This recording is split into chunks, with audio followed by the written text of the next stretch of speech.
Bienvenidos a todos ustedes. Quisiera agradecer no solo al público, sino también a la dirección y al Consejo de Administración de Patrimonio Nacional la posibilidad de que los técnicos y los gestores que estamos en el día a día en Patrimonio Nacional, bueno, pues que podamos exponer al público y a todos ustedes lo que hacemos y no solo en qué consiste nuestro trabajo, sino también en qué consiste el maravilloso patrimonio que nos ha legado la historia a través de este ciclo de conferencias. Bien, el objetivo o los objetivos, los dos principales objetivos que tiene mi charla de hoy, pues el primero de todos es hacer un viaje, un rapidísimo viaje a través de 300 años, a través de la historia, para enseñarles a ustedes la evolución histórica de los jardines del Campo del Moro, conocer su origen, conocer las vicisitudes por las que ha pasado, sobre todo para ayudar a entender el porqué de la singularidad del Campo del Moro y lo particular y lo fuera de los cánones que está su diseño, un diseño que ahora veremos por qué es tan particular.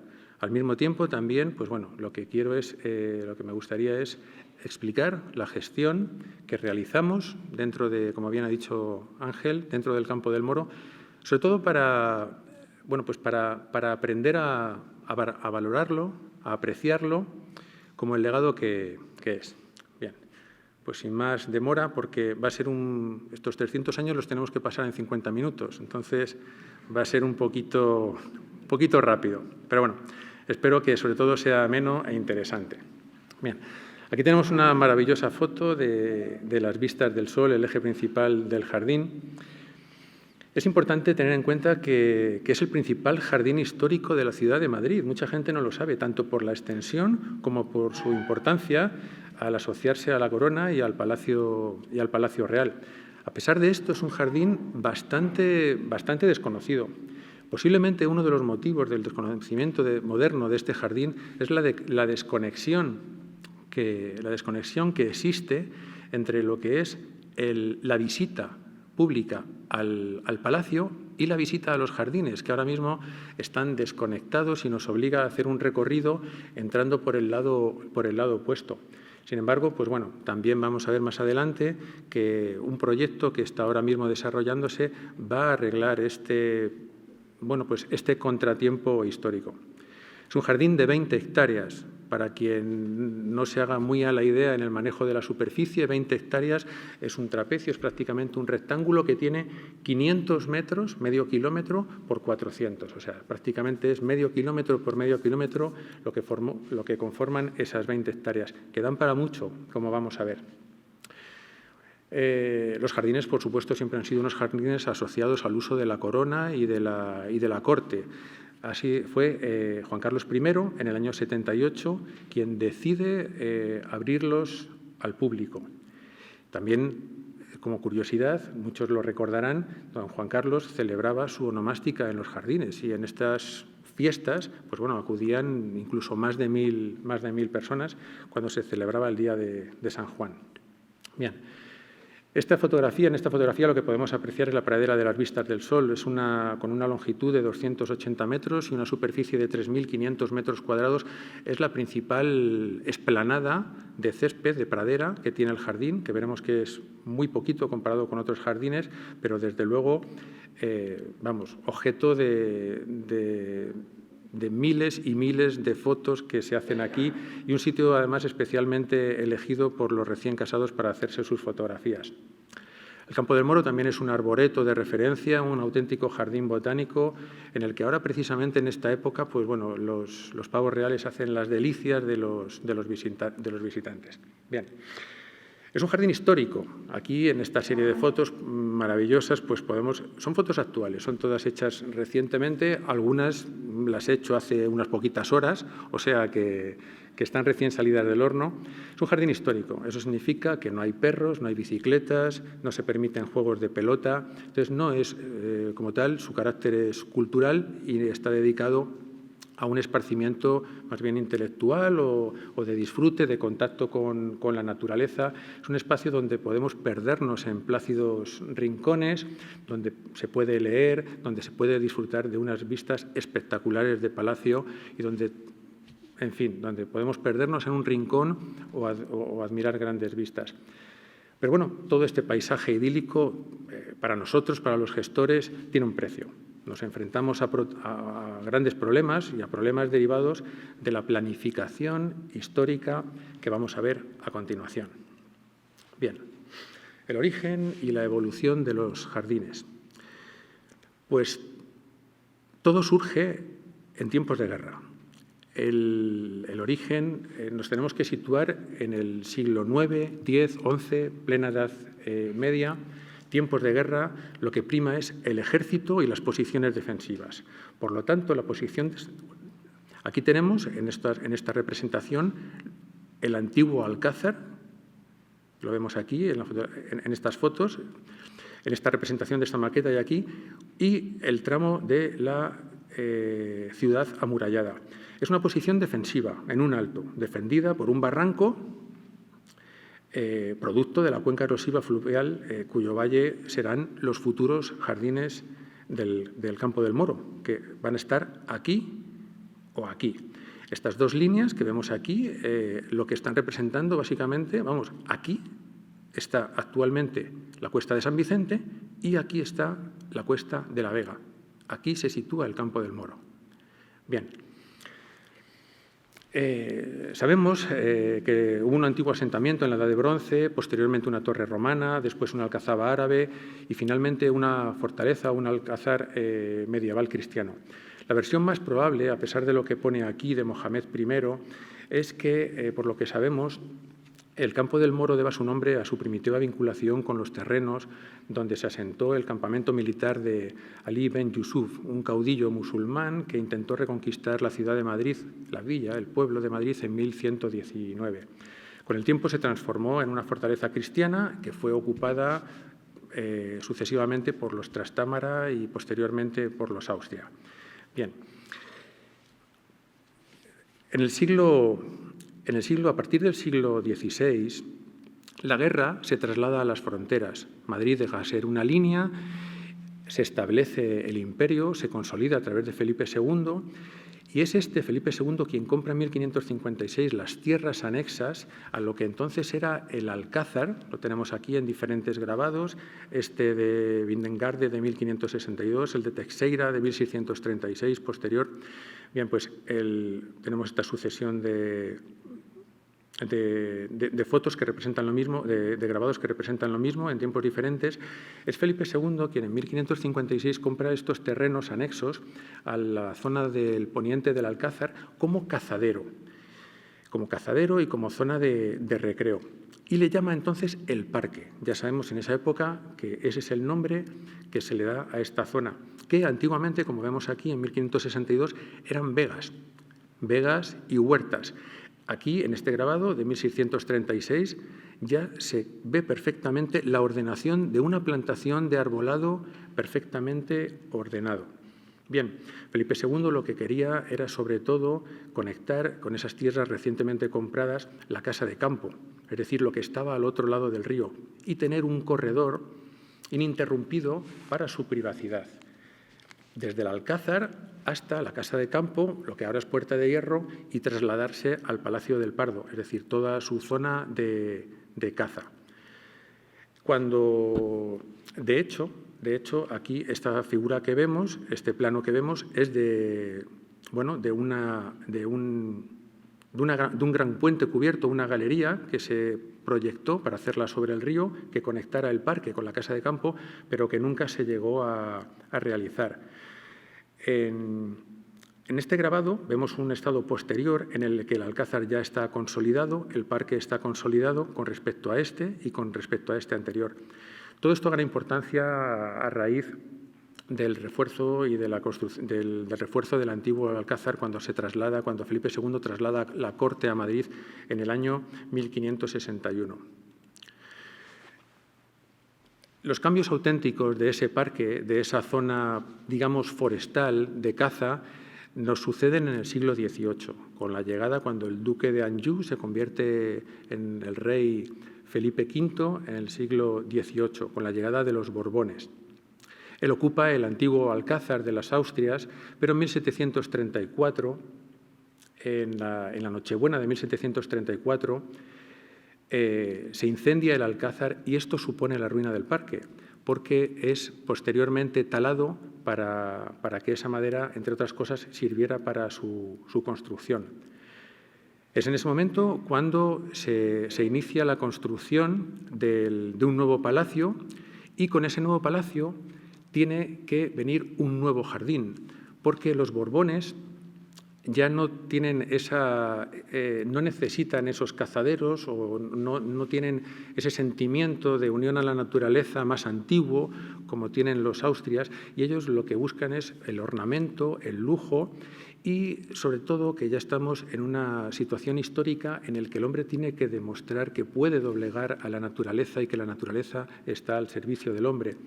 Es por eso que durante el siglo XVIII se establecen, podríamos decir, cuatro grupos de proyectos. Estos 4 caballeros son parte de los equipos que van a formar estos equipos. Aquí tenemos a Sacchetti, Garnier de Isle, Ventura Rodríguez y Sabatini, aquí dispuesto, florete en mano. También no he conseguido un retrato de Botelho, probablemente porque no era jardinero y bueno, pues no he sido capaz de ponerle cara para ustedes. Pero bueno, estos grupos de proyectos son los que vamos a ver a continuación. El primer proyecto que encarga Felipe V a su arquitecto, Sacchetti, en 1738, es el que están viendo ustedes en este plano. Sacchetti está obligado por el emplazamiento del palacio. Tenemos que pensar que el nuevo palacio de los Borbones se ubica exactamente donde estaban los cimientos del antiguo Alcázar, es decir, en una posición defensiva, al borde de un barranco. Entonces, Sacchetti está obligado por el emplazamiento del palacio exactamente donde estuvo el Alcázar. Entonces, no puede presentarle al rey un diseño simétrico del parque donde necesariamente el palacio tenía que ser el centro del diseño. Lo normal es que este jardín hubiera tenido este trozo hecho de forma que se hubiera creado esa simetría que en aquella época era absolutamente esencial. ¿Por qué? Bueno, pues porque lo cortaba esta caída del terreno en lo que ahora es la Cuesta de San Vicente. Aún así, Sacchetti, bueno, pues configuró el sistema de murallones que vemos aquí en este grabado actual para amortiguar y salvar el desnivel del barranco. Ese sistema de murallones actual, que es el que se conserva hoy en día, pues es el que dio origen, como ya lo veremos, a la Gruta Grande o la estufa de Camelias, que no era otra cosa que una orangerie, y es lo más antiguo que se conserva actualmente del jardín. Este es el plano de Sacchetti, en el que él, evidentemente, lo que establece es un eje centrado con el edificio, con una fuente situada y 2 ejes paralelos a la fachada oriental de palacio que compensan la asimetría que tiene el conjunto del jardín. Aún así, pues queda descompensado, queda un poco raro. Es por eso que Felipe V pues, no se conformó, no le gustó el proyecto. Y entonces lo que hizo fue, pues bueno, buscó la solución en París, de donde él había venido. Mandó a Sacchetti enviar un plano topográfico completo para que desde París le dieran soluciones. Este encargo a París recayó en Garnier de Isle. Bien, fue un gran comienzo, la verdad. Es que fue Felipe V tenía grandes ideas, quería hacerlo, pero quizás fue la ambición del monarca lo que dejó el proyecto de Sacchetti en eso, en un proyecto.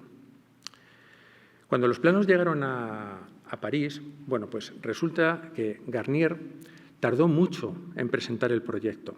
De hecho, los árboles y los arbustos mandados desde Francia para las plantaciones se adelantaron, porque Garnier de Isle ya daba por hecho que su proyecto, cuando llegara, siendo un encargo como era, pues se iba a ejecutar sin lugar a dudas. Entonces mandó por adelantado los árboles. Llegaron mucho antes y, de hecho, hubo que plantarlos en otros sitios para que no se perdieran. Bueno, y fue por este motivo, por esta tardanza, que el rey encargó el proyecto a su jardinero real, que entonces estaba en Aranjuez, a Esteban Boteló. Este es el plano que presentó, está atribuido en 1747 Garnier al rey, venido de Francia, que coincide con la entrega del primer proyecto de Esteban Boteló II, que luego veremos que presentó otro después. Bien, Boteló presentó dos planos, con una ordenación menos rítmica. Vemos aquí en el plano de Garnier, que bueno, es un clásico. Tiene aquí, mantiene los parterres arriba, los bosquetes abajo, hace unos parterres de broderie en ambos lados de un estanque con una cascada en el eje de palacio, como mandan los cánones, y el jardín, de acorde también con los cánones de la época, es perfectamente simétrico y perfectamente equilibrado. A pesar de que tenía todos los planos topográficos, montó el proyecto de esta manera. Boteló no iba a ser menos. Hizo un proyecto también muy similar, muy a la francesa, como tocaba en la época, quizás con una ordenación menos rítmica, y en el primer plano, Boteló lo que sitúa es la huerta, el famoso potager de Roy, que se conocía ya en Versalles, lo coloca en el plano de arriba. Tenemos que pensar que aquí están los murallones de Sacchetti y que aquí el jardín está más abajo. Tiene su laberinto y lo que se espera, aunque esta simetría, pues bueno, tan igual, tan compensada, pues según los expertos carece de ritmo. Presenta un segundo proyecto a petición del rey en el que las huertas pasan abajo y se aumentan los parterres de broderie arriba. De todas formas, en todos estos proyectos había un enorme problema, y eran los desniveles, los enormes desniveles que se producían aquí a la altura de la cuesta de San Vicente. Y otro problema es que no había agua suficiente, los cálculos no permitían regar todos esos jardines con el agua que había. Había que solucionarlo. Entonces, realmente fue tiempo de grandes ideas, lo que se demuestra con la cantidad de proyectos y con estos planos, y que había deseo de hacerlo. Pero la verdad es que los proyectos no fueron muy realistas y parecen más bien que estaban pensados para darle gusto al rey. Fernando VI, posteriormente, pospuso el proyecto. No se llegaron a hacer, pospuso el proyecto. El proyecto de simetría que había encargado a Boteló y a Garnier, con un movimiento de tierras enorme, pero aún así encargó, a pesar de eso, encargó un nuevo proyecto. Esta vez encargó un nuevo proyecto a su arquitecto, a Ventura Rodríguez, pensando en una reordenación urbanística potente a corto medio plazo, y aunque no tenía mucha intención de poder ejecutarlo, pero lo mandó Ventura Rodríguez, lo ejecutó y presentó este proyecto. Se quedó en un plano. Es un proyecto mucho más ambicioso, más grande y que además acusa más dificultades al ocupar más espacio y más terreno. Evidentemente, igual de simétrico como mandaban los cánones. Fue un periodo que realmente el de Fernando VI, que pasó sin pena ni gloria, porque tampoco se pudo hacer nada, y el parque continuó siendo lo que era, un terreno donde los árboles pues bueno, crecían sin una ordenación o sin un proyecto adecuado, a pesar de los murallones de Sacchetti. El cuarto grupo de proyectos, y ya con el que termina el siglo XVIII, es el que Carlos III le encarga a Sabatini. Carlos III era un rey con otras miras. Desechó la idea de Ventura Rodríguez, sabía que era demasiado ambicioso, y lo que hizo es se olvidó del parque, que pasó a un segundo plano, ya que se centró especialmente en mejorar toda la bajada del palacio hacia el Pardo a través de un proyecto urbanístico que encargó a Sabatini, quien además configuró el ordenamiento de los alrededores del palacio y del propio perímetro del jardín, tal y como lo conocemos hoy en día. Aunque tampoco tampoco se pudo llevar a cabo ni durante el reinado de Carlos III ni durante el reinado de Carlos IV. Se quedó en un proyecto. Sabatini, si se fijan, desechó la idea de rellenar todos estos terrenos y volvió al proyecto, a la superficie inicial que había pensado Sacchetti, es decir, una asimetría a la que obligaba la orografía del terreno. Aquí tenemos el palacio y lo que hace es crea ese eje principal, ese eje alineado con la fachada oriental de palacio, y luego pone una serie de parterres debajo de los murallones y establece un eje longitudinal que parte. Para amortiguar esa asimetría, pues sí que crea aquí un segundo eje paralelo que iguala las proporciones de los bosquetes interiores. Aquí tenemos el plano de Sacchetti del 38 y vemos pues, que hay ciertas similitudes. La única diferencia es que Sacchetti plantea aquí un único eje y, como digo, pues Sabatini plantea un segundo para equilibrar esas asimetrías. En cualquier caso, se produce, aunque no se llegó a ejecutar, se produce un punto de inflexión. También tenemos que pensar que este plano, sabemos además que no se ejecutó porque a su derecha hay una nota del 3 de junio de 1767 en el que dice se aprobó otro plano del que no tenemos, en lugar de este, del cual no tenemos conocimiento. En cualquier caso, pues bueno, se trata de un proyecto mucho más pragmático, mucho más realista, para un rey mucho más realista, como era Carlos III, 30 años después de no haber hecho nada. El parque seguía exactamente igual. Pero bueno, no nos consta que se hiciera nada tampoco, más que escasas obras, como digo, ni por Carlos III ni por su hijo. Aquí vemos cómo el perímetro del parque de Sabatini coincide en forma y superficie, básicamente lo hemos heredado como lo tenemos hoy en día. Con esto entramos ya en el siglo XIX, en la época de José Bonaparte. Es una época en la que la escasez económica y la poca sensibilidad o el tiempo para dedicarse a ornamentar el parque, pues bueno, marcan lo que es el proyecto. El proyecto que Bonaparte encarga a Villanueva, al arquitecto, básicamente para enlazar lo que es el palacio con lo que es la casa de campo. Villanueva lo que le propone a José Bonaparte es hacerlo por lo que ahora es la Cuesta de San Vicente, o sea, por fuera de lo que es el jardín actual. Es decir, pero Bonaparte quería un paso más discreto, quería un paso mucho más discreto, no quería salir del parque, por lo que se construyó un paseo arbolado, es este de aquí, tenemos aquí el palacio. Bueno, pues lo que Villanueva diseña es un paseo arbolado, evidentemente centrado, con un eje central, que enlaza, como todos, la fachada de palacio hasta la casa de campo. ¿Cómo lo hace? Bueno, pues lo hace a través de un túnel que pasa por debajo de lo que antes era el Camino de Castilla, lo que actualmente es el paseo de la Virgen del Puerto, y el famoso túnel de Bonaparte, que ha quedado con ese nombre, tras el cual salía a la superficie frente a un nuevo puente, que entonces se llamó Puente del Rey, y que conectaba rectilíneamente con la entrada de la casa de campo en lo que entonces se llamó la Puerta del Rey y que hoy se conoce como la Puerta del Río. Esta es una foto actual, este es el Puente del Rey y la Puerta del Río, y aquí lo vemos en el plano de 1809 de Juan de Villanueva. Este es el mismo puente. La verdad es que, a pesar de todos los cambios urbanísticos, pues bueno, esos elementos han quedado desde la época de Villanueva.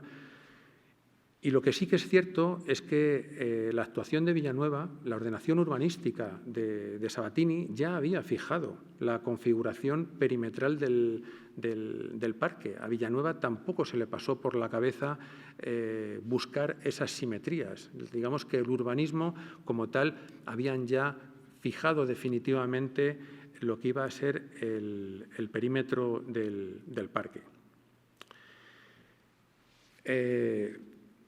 Tenemos, posteriormente, después de José Bonaparte, tenemos un cambio radical en el jardín. Es a través del reinado de Isabel II. Básicamente, gracias al impulso de Agustín Argüelles, que era el presidente de las Cortes y el tutor de Isabel II, y de Martín de los Heros, que entonces era el intendente de la Real Casa y del Patrimonio Real, bueno, pues fueron ellos quienes se encargaron al entonces arquitecto mayor de Palacio, Narciso Pascual y Colomer, el ajardinamiento de la fachada occidental de Palacio, que hasta entonces no se había hecho prácticamente, como hemos visto, prácticamente nada. Bien, el proyecto lo tenemos aquí. Evidentemente, todos estos arquitectos no solo recogen el proyecto de lo que es el Campo del Moro, sino que también recogen la fachada norte, que corresponde a los jardines de Sabatini, y lo que es la Plaza de Ópera. Evidentemente, pues bueno, Villanueva, el resto de arquitectos y Narciso Pascual y Colomer también hacen un proyecto de todo el conjunto. Y aquí tenemos ampliado lo que es el parque, lo que hoy en día son los jardines del Campo del Moro. El proyecto lo que recoge son las opciones formuladas por arquitectos anteriores. Es un proyecto que fue aprobado en 1844. Fíjense, son 110 años después del primer proyecto de Sacchetti, perdón. O sea, 110 años después en los que se hicieron muchos proyectos, se tuvieron muchas ideas, pero no se hizo prácticamente nada, Este proyecto se aprueba. Y el proyecto es un diseño muy interesante, en el que Pascual y Colomer por primera vez lo que establece es mantiene el eje central alineado con la fachada de poniente de Palacio, aprovecha la caída del... Bueno, tenemos los murallones, aprovecha la caída del jardín para establecer un juego de cascadas y de fuentes en un eje principal, ortogonal, y lo que hace es divide el jardín en dos trapecios contrapuestos asimétricos, divididos por esta gran avenida, y tenemos el eje principal con la cascada, establece un eje longitudinal de accesibilidad a los jardines y al palacio que de alguna manera separa lo que es el edificio del jardín, evidentemente no visualmente, pero sí es un elemento nuevo, y luego establece otro eje que lo que hace es parte en 4/4 el jardín, creando una simetría que por dentro vemos que está, pues que se reproduce en curvas. Evidentemente, pues bueno, recoge ideas cuando decimos que recoge ideas de anteriores diseñadores y arquitectos, es por el hecho de que mantiene la cascada, mantiene ese eje de fuentes, que realmente es lo que hizo 100 años antes Gagliet de Ile o Boteló en 1747. Y bien pudo ser un diseño contemporáneo al palacio, un diseño del siglo XVIII, de principios del XVIII. Pero bueno, lo cierto es que el diseño queda articulado sobre todo en este eje de la cascada a través de fuentes monumentales y de juegos de agua, que ahora veremos lo que sucedió con él.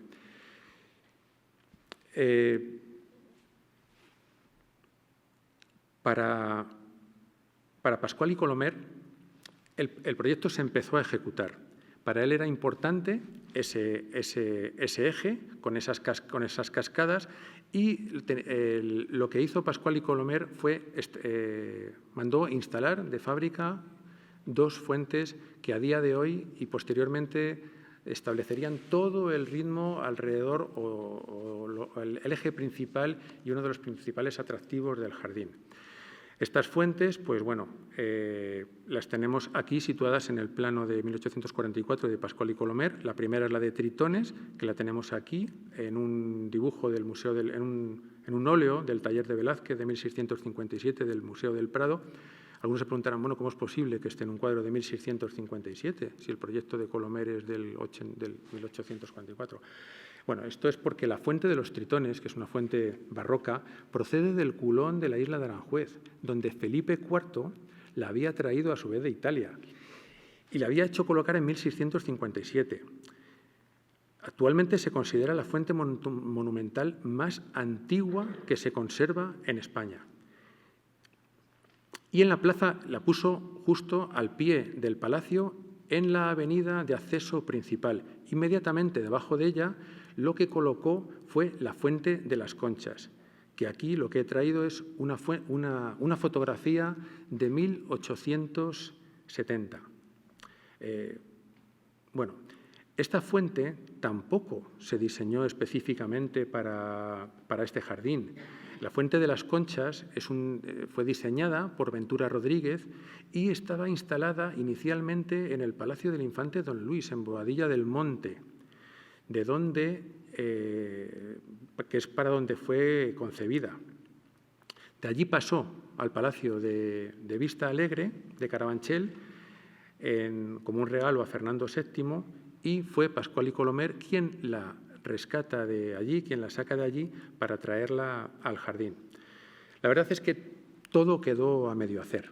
El proyecto comenzó según el plano que hemos explicado, pero bueno, no concluyó adecuadamente.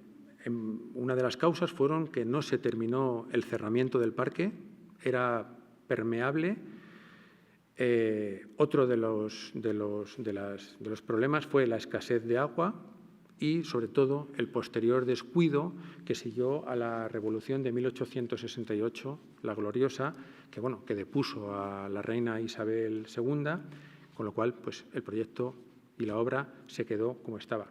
La verdad es que la reina Isabel pues, casi lo consigue. A lo mejor un poco más de tiempo y el jardín hubiera quedado concluido. Pero bueno, lo importante es que por primera vez había un proyecto aprobado, se comenzó a hacer y, por desgracia, pues, las circunstancias históricas lo dejaron a medias. Y así se quedó hasta el siglo ya XIX-XX, hasta la regencia de María Cristina de Habsburgo-Lorena. Bien, es la segunda mujer que toma las riendas del asunto, por así decirlo, y en esta ocasión es la primera vez que se completa el proyecto. María Cristina encarga el proyecto a Ramón Oliva. Bien, desde Sabatini y con el urbanismo fijado ya nadie se planteaba la búsqueda de, aquí tenemos la fachada de Palacio, ya nadie se planteaba, como hemos explicado, la búsqueda de la simetría con respecto a Palacio. Se trata de un diseño de un paisajismo tardío que excusa perfectamente lo que es la descomposición de los antiguos diseños que hemos visto anteriormente. Si bien las dos fuentes, aquí la fuente de los tritones aquí y la fuente de las conchas aquí, ya estaban construidas, estaban hechas, con lo cual este eje no se podía perder de alguna manera. Bien, Ramón Oliva lo conserva, pero difuminado. Difuso, es lo que permite el paisajismo. ¿Qué es lo que hace? Sí que mantiene este eje paralelo a la fachada de Palacio y lo complementa con otro paralelo trazando la fuente de las trazado a la altura de la fuente de las conchas. Bien. Las dos fuentes van a marcar el ritmo. Básicamente, el diseño está en línea con la moda de mediados del siglo XIX. Es un parque urbano, paisajista, con bosquetes, con muchas líneas sinuosas, donde casi lo que nos resulta rara es esta avenida tan prolongada y tan rectilínea, aunque como se ve, pues bueno, queda confusa, queda mezclada, queda integrada. Bien. Es la primera vez que se hacía una inversión real o realista en el parque, solucionando, esto es muy importante, los principales problemas con los que se habían encontrado los anteriores proyectistas, que es el abastecimiento de agua, construyendo una traída desde el canal del Lozoya y un cerramiento. Ese cerramiento queda completo y, pues deja fuera, aquí, en este margen, deja fuera del jardín lo que entonces se conocía como la Tela, que hoy es el Parque de Atenas. que bueno, este trozo del jardín siempre, desde el siglo XVII, había estado destinado a los ejercicios de equitación y de esgrima de la Guardia Real. Durante este periodo, pues bueno, durante el periodo de regencia de María Cristina, se plantaron más de 9.000 árboles y además se contó con Enrique Repullés para no solo hacer el cerramiento definitivamente del parque con una verja, sino que además se instalaron los elementos propios del paisajismo de la época, como que lo vamos a ver ahora, como es la casita de corcho, el chalet de la Reina, la casa que hoy se llama de Carmona, que era la casa de estilo tirolés del Guarda, y bueno, la fábrica de la Luz o el Cuartelillo.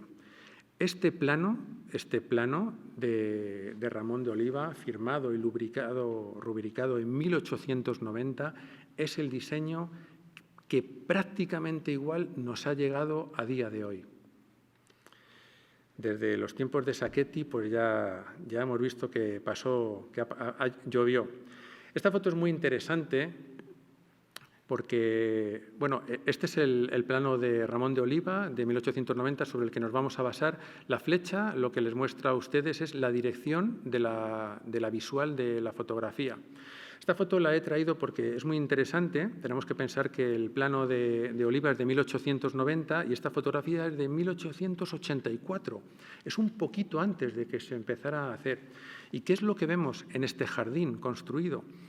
Bueno, pues lo que vemos 6 años antes de Oliva es una transición desde el plano de Pascual y Colomer, que quedó a medias, que lo tenemos aquí, y lo que podemos ver en esta foto es que estas simetrías que se aprecian aquí entre la fuente de los tritones y la fuente de las conchas coinciden con estas simetrías del plano de Pascual y Colomer, lo que quiere decir que se instalaron las fuentes y, aunque no se terminó la cascada ni se terminaron los juegos de agua, pues sí que se ajardinó conforme a la idea que tenía Pascual y Colomer, inconclusa, y que no coincide en absoluto con el plano de Ramón de Oliva.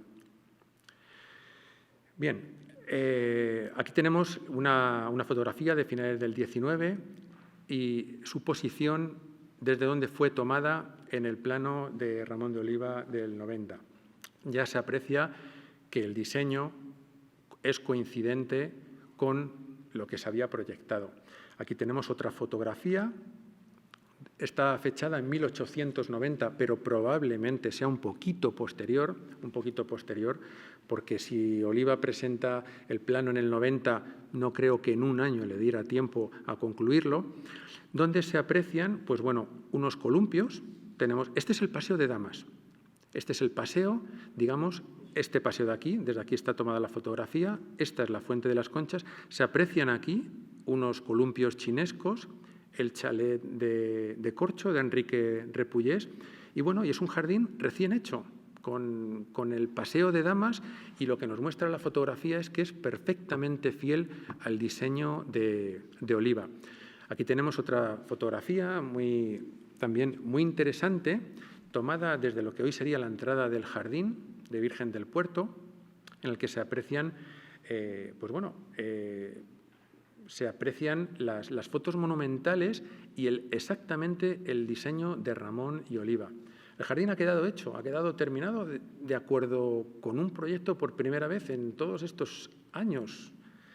Y fue durante la regencia de María Cristina de Habsburgo y Lorena, siendo reina regente, madre de Alfonso XIII.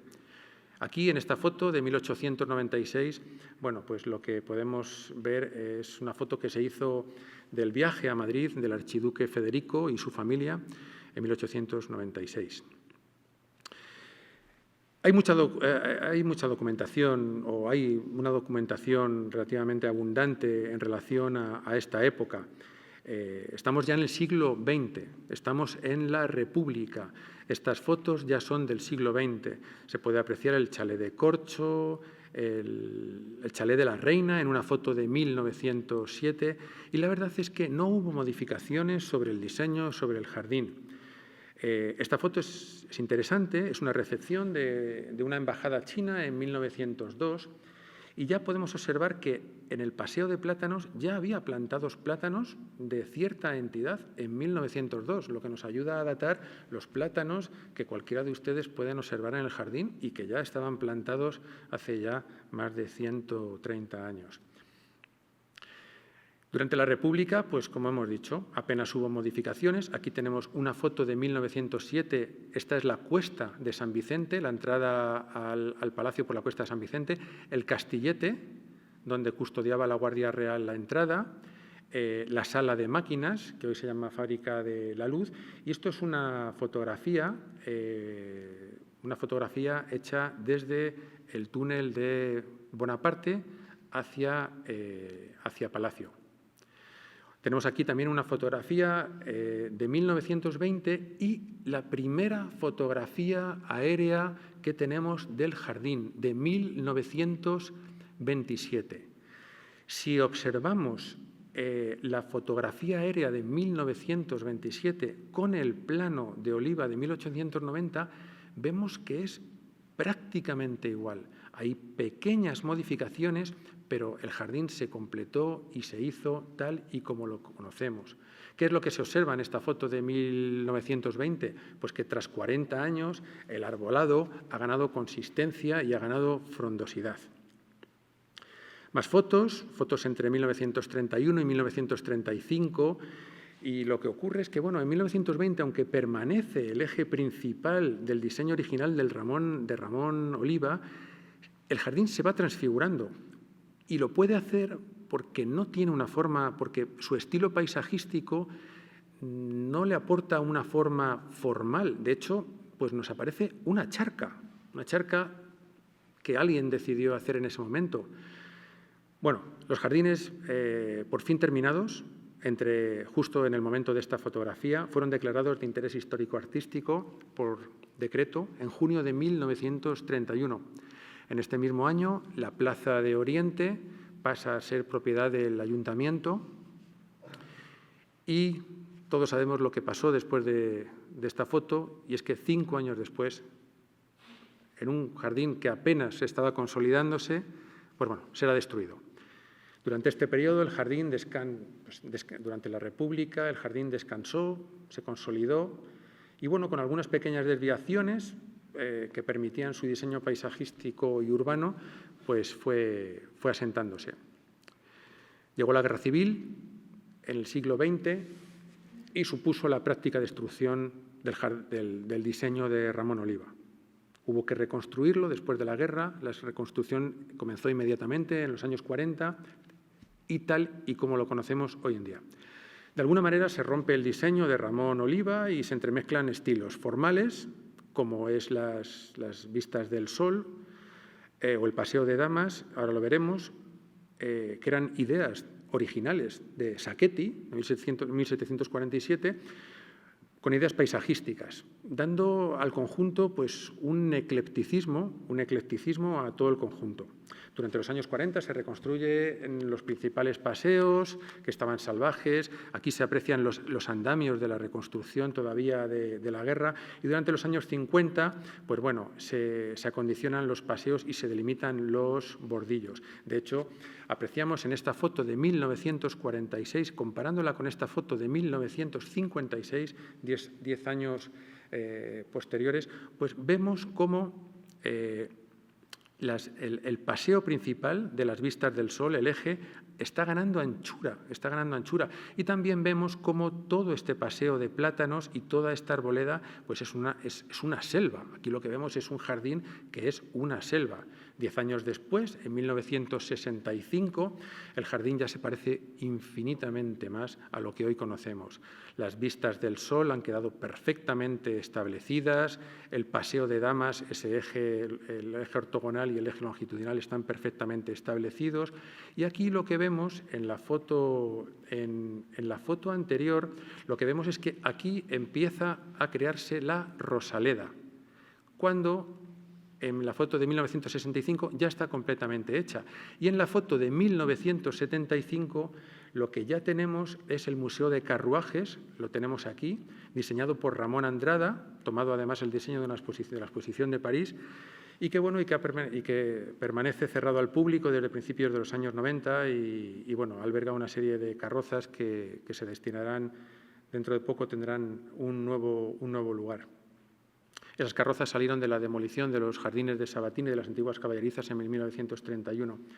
Bien, también en esta foto es muy interesante apreciar cómo esta potente arboleda del año 65, en el año 75 ha sido fuertemente podada, fuertemente terciada.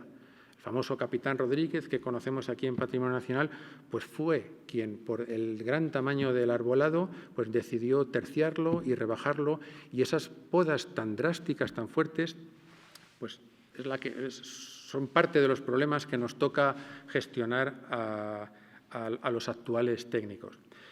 Este es el jardín hoy en día. Este es el jardín hoy en día a vista de satélite y ya como toca, pues un plano de AutoCAD. Esta foto es actual y este plano de AutoCAD es un poquito más antiguo porque lo que podemos apreciar es que el nuevo museo que está aquí de las colecciones reales pues modificó la antigua gruta y el estanque que teníamos aquí en este sector del jardín. Bien,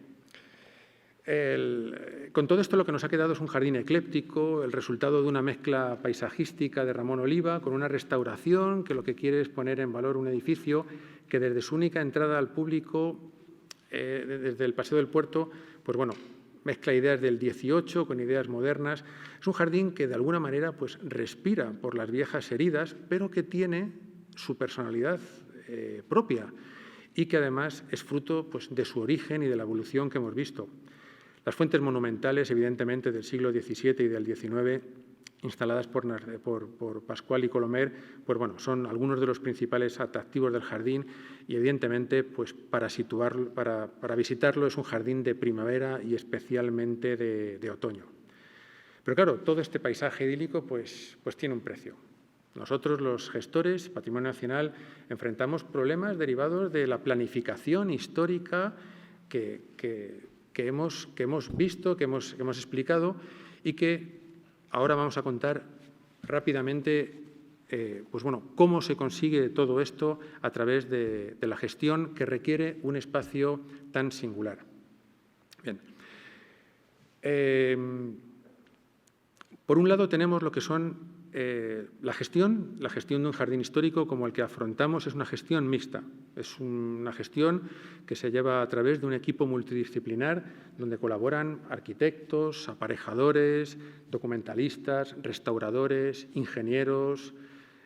Conjugamos también equipos de seguridad, protocolo, se celebran actos oficiales.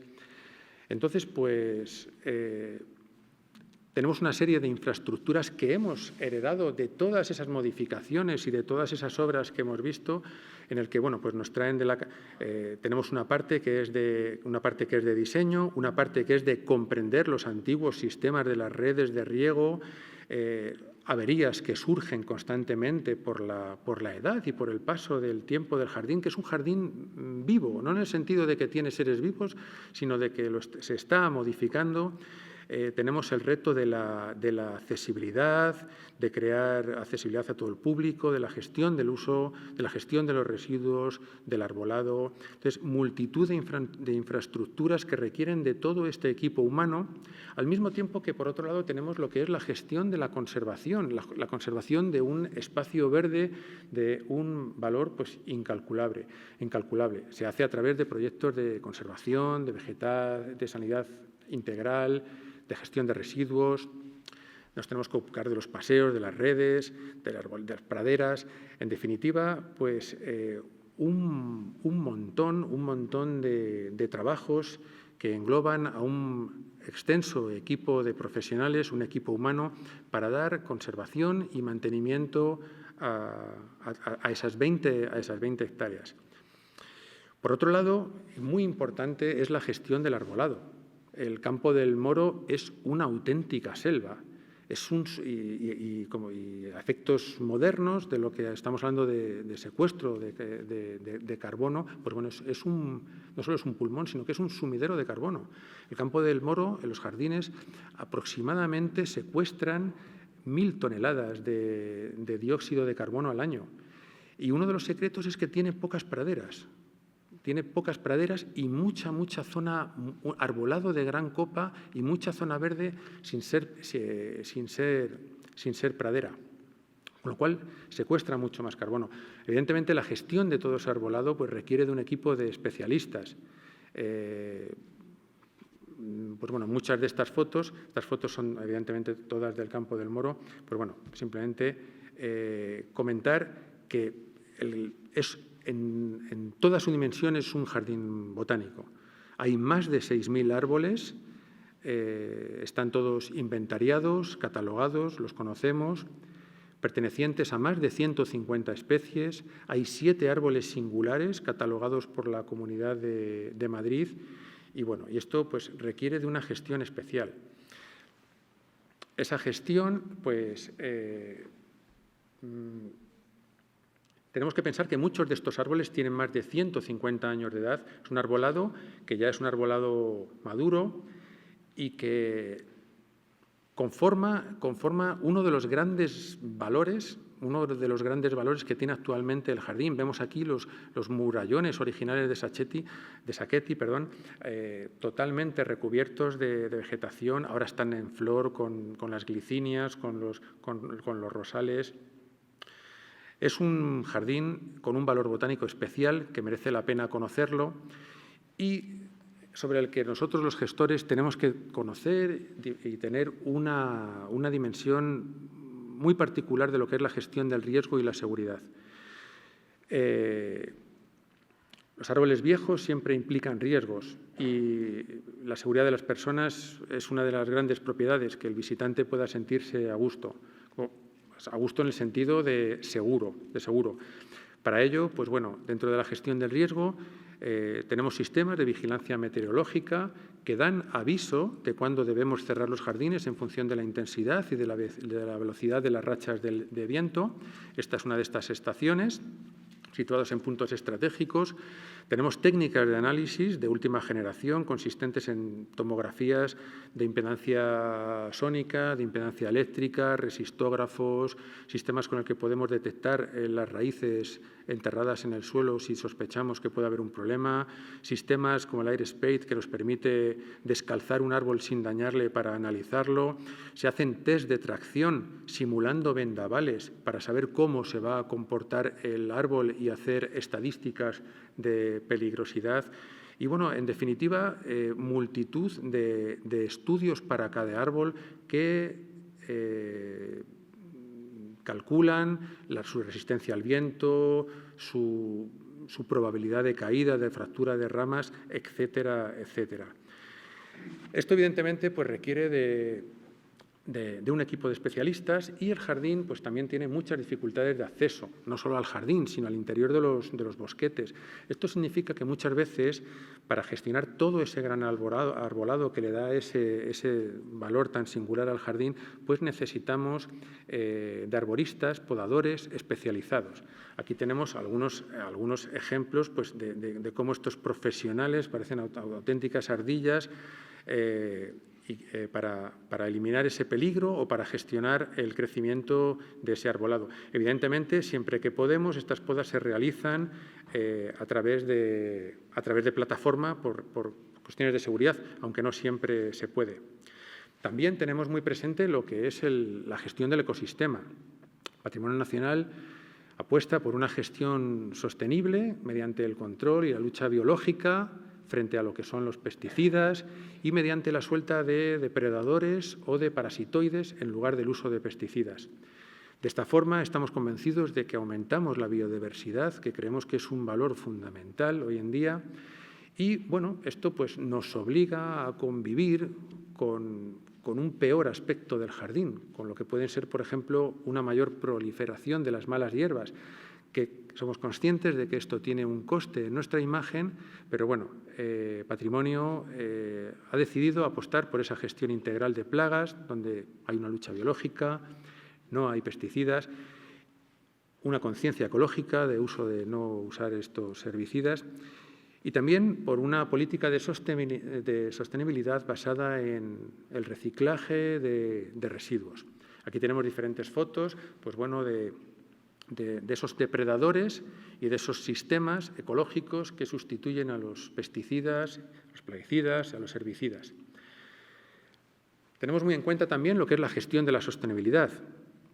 En la medida de lo posible se usan máquinas eléctricas con bajas o nulas emisiones de contaminantes o de ruido, y todo basado en una economía circular en la que a través del astillado somos capaces de reciclar y de reutilizar los residuos vegetales que solamente en el Campo del Moro anualmente vienen a ser entre 3.000 y 3.500 metros cúbicos de residuos que se procesan, se astillan, se recuperan y la industria invierte en otros procesos.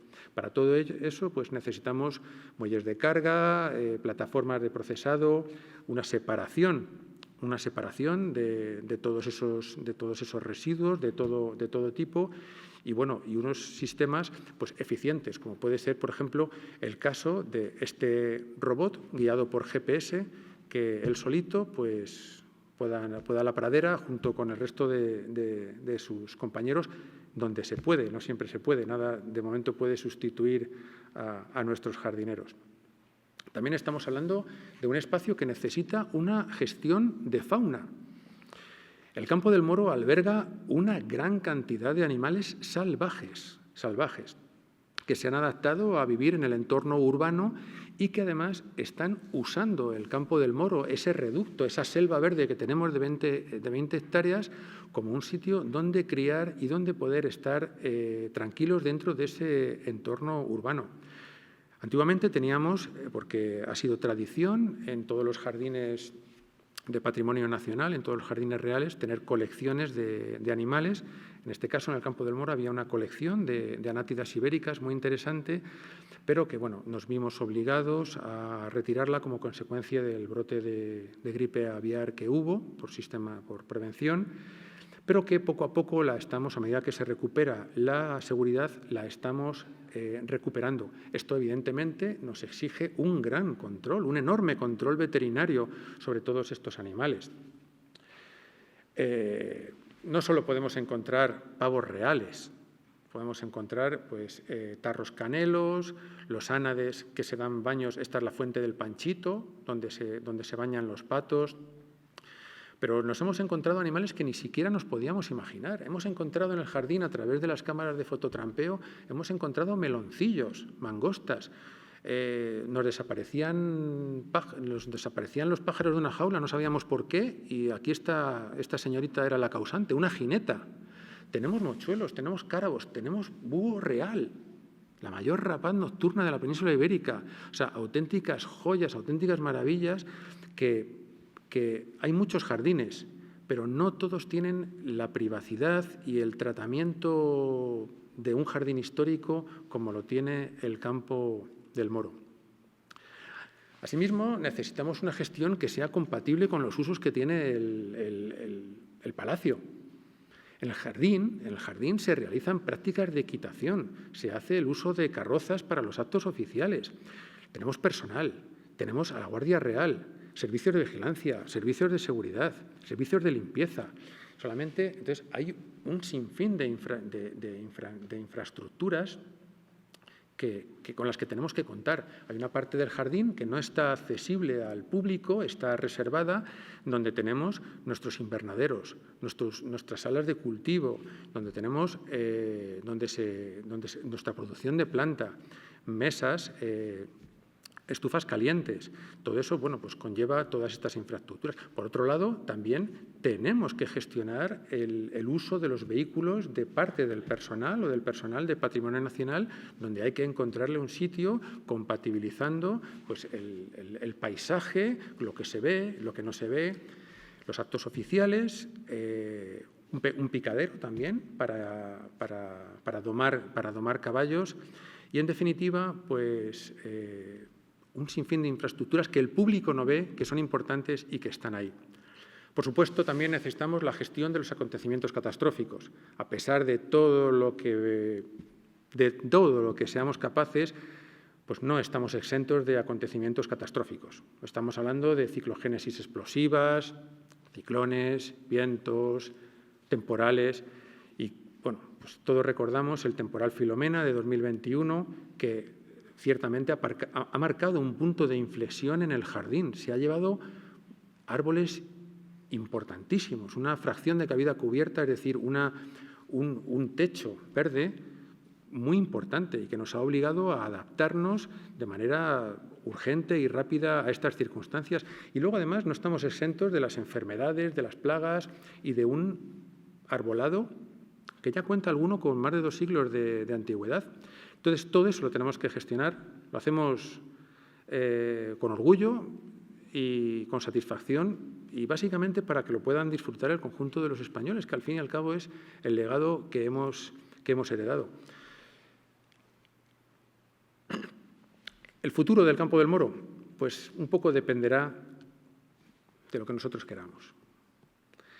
Actualmente hay un proyecto, el proyecto del Museo de Colecciones Reales, que va a crear unos nuevos accesos que muy probablemente liguen o de alguna manera van a ligar más lo que es este jardín ahora, a día de hoy, relativamente desconocido, con lo que es el proyecto recién inaugurado de la Plaza de España, Madrid-Río.